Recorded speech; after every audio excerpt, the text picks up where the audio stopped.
ನಮಸ್ಕಾರ ಸುದ್ದಿ ದಿನಕ್ಕೆ ಸ್ವಾಗತ. ನಾನು ರಾಹುಲ್ ದಯಾನ್. ಪ್ರಮುಖ ಸುದ್ದಿಗಳನ್ನ ನೋಡೋಕು ಮುಂಚೆ ಈ ಕ್ಷಣದ ಹೆಡ್ಲೈನ್ಸ್. ರಾಜ್ಯ ಬಜೆಟ್ ಮಂಡನೆಗೆ ದಿನಾಂಕ ನಿಗದಿ.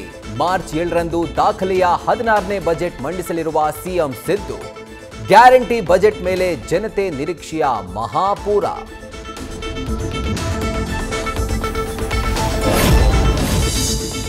ಮೂರು ತಿಂಗಳಾದರೂ ಬಾರದ ಗೃಹಲಕ್ಷ್ಮಿ, ಅನ್ನಭಾಗ್ಯವು ಖಾಲಿ.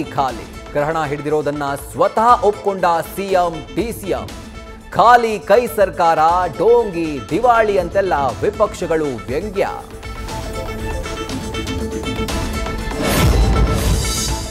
ಕಾಂಗ್ರೆಸ್ನಲ್ಲಿ ಡಿಸಿಎಂ ವರ್ಸಸ್ ಸಚಿವರ ಮಧ್ಯೆ ದುರ್ಬಳಕೆ ಕದನ. ಡಿಕೆಶಿ ಆಡಿದ್ದ ಮಾತಿಗೆ ಕೆಎನ್ ರಾಜಣ್ಣ ನೇರ ಠಕ್ಕರ್. ಇತ್ತ ಬಿಜೆಪಿಯಲ್ಲಿ ಅಂತಿಮ ಘಟ್ಟ ತಲುಪಿದ ಕಾಲೆಳೆಯುವ ಆಟ.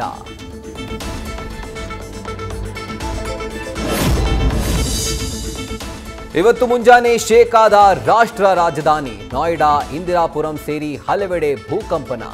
ಎದ್ನೋ ಬಿದ್ನೋ ಅಂತ ಮನೆಗಳಿಂದ ದಿಕ್ಕಾಪಾಲಾದ ಜನ.